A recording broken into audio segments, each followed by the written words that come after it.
Election കമ്മീഷന്റെ വെബ്സൈറ്റിൽ നിന്ന് ഇലക്ടോറൽ റോളുകൾ ഡൗൺലോഡ് ചെയ്യാൻ കഴിയുന്നില്ല. രാഹുൽ ഗാന്ധി ഇലക്ഷൻ കമ്മീഷനെ നേരിട്ട് പ്രതിസ്ഥാനത്ത് നിർത്തിയതിനു ശേഷമാണ് ഇത് സംഭവിച്ചത്. ഈ വാർത്ത പലരും ചൂണ്ടിക്കാട്ടിയപ്പോൾ ഓർക്കുക, ഇലക്ഷൻ കമ്മീഷൻ ഓഫ് ഇന്ത്യയുടെ വേരിഫൈഡ് പ്രൊഫൈലിൽ നിന്ന് അത് ഫേക്ക് ന്യൂസ് ആണ്. ആർക്ക് വേണമെങ്കിൽ ഇലക്ടോറൽ റോൾ 36 സംസ്ഥാനങ്ങൾ /യൂണിയൻ ടെറിട്ടറിയുടെ ഈ ലിങ്കിലൂടെ ഡൗൺലോഡ് ചെയ്യാം എന്ന് ഇലക്ഷൻ കമ്മീഷൻ പറയുന്നു. ശരിയാണോ എന്ന് നമുക്ക് പരിശോധിക്കാം. നമുക്ക് ലൈവായി തന്നെ ഇപ്പോൾ നേരിട്ട് പോയി ഇലക്ഷൻ കമ്മീഷന്റെ ആ റോളിൽ നമ്മൾ ക്ലിക്ക് ചെയ്യുന്നു.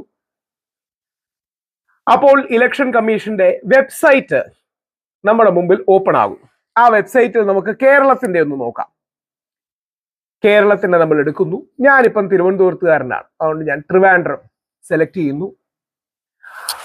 നമുക്ക് തിരുവനന്തപുരം വട്ടിയൂർക്കാവ് ട്രിവാൻഡ്രം എടുക്കാം. ഞാൻ തിരുവനന്തപുരത്ത് ആറ് നിൽക്കുന്നതുകൊണ്ട് ഞാൻ ട്രിവാൻഡ്രം. മലയാളം ഓട്ടോമാറ്റിക്കലി മലയാളം വരുന്നു. സെലക്ട് റോൾ, ഒരു ഫൈനൽ റോൾ 2025 എന്നുള്ളത് നമുക്കൊന്ന് എടുക്കാം. അല്ലെങ്കിൽ general election bye election roll of 2025 എന്നുള്ളത് എടുക്കാം. എന്നിട്ട് ക്യാപ്ച HCHF5A, നമുക്ക് Saint Joseph lower primary Kochuveli north portion of new building, അതിന്റെ ഒരെണ്ണത്തിന്റെ എടുക്കാം. എന്നിട്ട് ഡൗൺലോഡ് കൊടുത്തു നോക്കാം. ഡൗൺലോഡ് കൊടുക്കുമ്പോൾ വരുന്നത് വാർണിംഗ് സക്സസ് എന്നാണ്.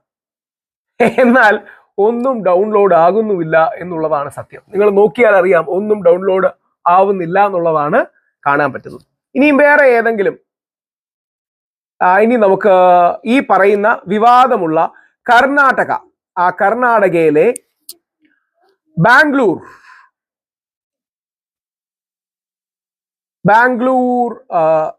ബാംഗ്ലൂരിൽ പോയി നമുക്ക് കർണാടകയിലെ ബാംഗ്ലൂരിന്റെ എടുക്കാം. ബാംഗ്ലൂർ,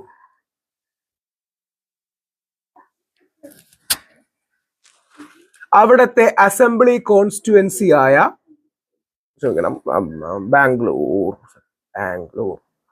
ബാംഗ്ലൂർ സെൻട്രൽ ആണെന്നാണ് എൻ്റെ ഓർമ്മ. മഹാദേവപുര, കറക്റ്റ്. ബാംഗ്ലൂർ അർബൻ മഹാദേവപുര. കന്നഡയ്ക്ക് വരെ നമുക്ക് ഇംഗ്ലീഷ് എടുക്കാം. കാര്യം എനിക്ക് കന്നഡ അറിയില്ല എന്നുള്ളത് കൊണ്ടാണ്. കന്നഡയ്ക്ക് വരെ നമുക്ക് ഇംഗ്ലീഷ് എടുക്കാം.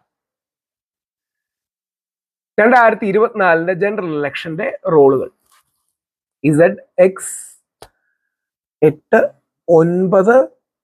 9ZZ, അവിടത്തെ ഏതെങ്കിലും ഒന്ന്.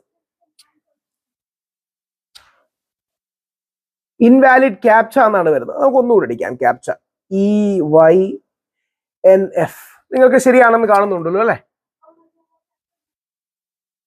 വാർണിംഗ് സക്സസ് എന്ന് മാത്രമേ വരുന്നുള്ളൂ. എന്ന് പറഞ്ഞാൽ അടിസ്ഥാനപരമായി പ്രത്യേകിച്ചൊന്നും വരുന്നില്ല എന്നുള്ളതാണ് സത്യം. യാതൊരു കാര്യങ്ങളും ഡൗൺലോഡ് ആവുന്നില്ല എന്ന് നിങ്ങൾക്ക് ഇതിൽ നിന്ന് ഈസിയായി മനസ്സിലാക്കാനും കഴിയും. യഥാർത്ഥത്തിൽ ഇലക്ഷൻ കമ്മീഷന് എന്തോ ഒളിക്കാനുണ്ടെന്ന് വീണ്ടും വീണ്ടും തോന്നാൻ സാധാരണ ജനങ്ങൾക്ക് സാഹചര്യമാകുന്ന കാര്യമാണ്. ഞാൻ നിങ്ങളോട് അഭ്യർത്ഥിക്കുന്നത്, നിങ്ങൾ ഈ പ്രത്യേക വെബ്സൈറ്റ്, അതായത് ഇലക്ഷൻ കമ്മീഷൻ തന്നെ പറയുന്ന ഈ പ്രത്യേക വെബ്സൈറ്റിൽ നിങ്ങൾ കയറി നോക്കുക. നിങ്ങൾക്ക് ഡൗൺലോഡ് ചെയ്യാൻ പറ്റുന്നുണ്ടോ എന്ന് നിങ്ങൾ നോക്കുക. voters.eci.gov.in/download-enroll ഇത് നിങ്ങൾക്ക് ചെയ്യാൻ കഴിയുന്നുണ്ടോ നോക്കുക. ഇല്ലെങ്കിൽ എന്താണ് സംഭവിക്കുന്നതെന്ന് എനിക്കറിയില്ല. രാജ്യത്തെ ഇലക്ഷൻ കമ്മീഷന്റെ വെബ്സൈറ്റ് അടക്കം ഇനി ഡൗൺ ആയതാണെന്നോ ഒരു പറയുമെന്ന് എനിക്കറിയില്ല. ഒരുപാട് ആൾക്കാർ കയറി നോക്കുന്നുണ്ട്. എന്തായാലും തൽക്കാലം ഇപ്പം ഡൗൺലോഡ് ചെയ്യാൻ പറ്റുന്നില്ല എന്നുള്ളതൊരു വസ്തുതയാണ്.